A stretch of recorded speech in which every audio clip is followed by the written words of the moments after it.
Hello friends, மலேசியாவில் வந்து நாங்கள் ஸ்டே பண்ண ஏட்டான் ரெசிடென்சியை பற்றி பார்க்கலாம். ஸோ அங்கே வந்து பார்த்திங்கன்னா ஆல்மோஸ்ட் 51 ஃப்ளோர்ஸ் இருந்துச்சு. ஆக்சுவலி அது எல்லாமே வீடு தான். வீட்டில் வந்து பார்த்திங்கன்னா எல்லா ஃபெசிலிட்டிஸுமே இருந்துச்சு. வாஷிங் மிஷின், ஃப்ரிட்ஜு, உட்காந்து சாப்பிட்றதுக்கு டேபிள், அப்புறம் நம்ம ஒரு வேளை குக் பண்ணோன்னா குக் பண்ணுறதுக்கு ஸ்டவ்வு, அதை வாஷ் பண்ணுறதுக்கு சிங்க்கு, பிரெட் டோஸ்டர், கெட்டில் எல்லாமே இருந்துச்சு.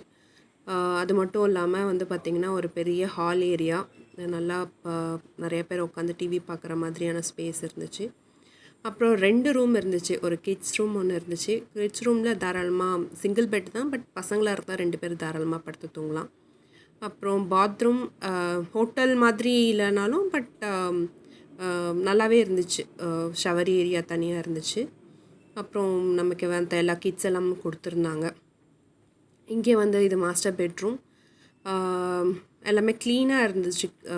ஈவன் அது அப்பார்ட்மெண்ட்ஸ் அவங்க விட்டிருந்தாலுமே ரொம்ப க்ளீனாக எல்லாமே ஒரு ஹோட்டல் ஸ்டாண்டர்ட்ஸ்க்கு இருந்துச்சு. அங்கேருந்து பால்கனிலேருந்து பார்த்திங்கன்னா வியூ வந்து ஃபென்டாஸ்டிக் வியூ. நாங்கள் வந்து 36th ஃப்ளோரில் ஸ்டே பண்ணியிருந்தோம். பார்க்கவே ரொம்ப நல்லா இருந்துச்சு. ஐ மீன் அந்த பால்கனிலே நிற்கலாமான் இருந்துச்சு. ரொம்ப நல்ல அழகான வியூ மேலேருந்து பார்க்கும்போது.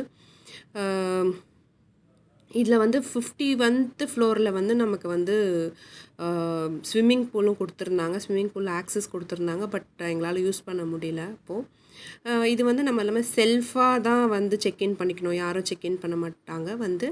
ஸோ இந்த மாதிரி செக்இன் பண்ணிவிட்டு நம்ம செக் அவுட் பண்ணும் போது அந்த அவங்க கொடுத்த கீஸ், ஆக்சஸ் கீஸ் எல்லாமே வந்து அவங்க கொடுத்த அதே இதில் போட்டு லாக் பண்ணி அவங்களுக்கு வந்து நம்ம வந்து ஒரு கன்ஃபர்மேஷன் எல்லாமே வந்து ஆன்லைனில் வெர்ச்சுவலாக கன்ஃபர்மேஷன் கொடுக்கணும். அவ்வளோதான்.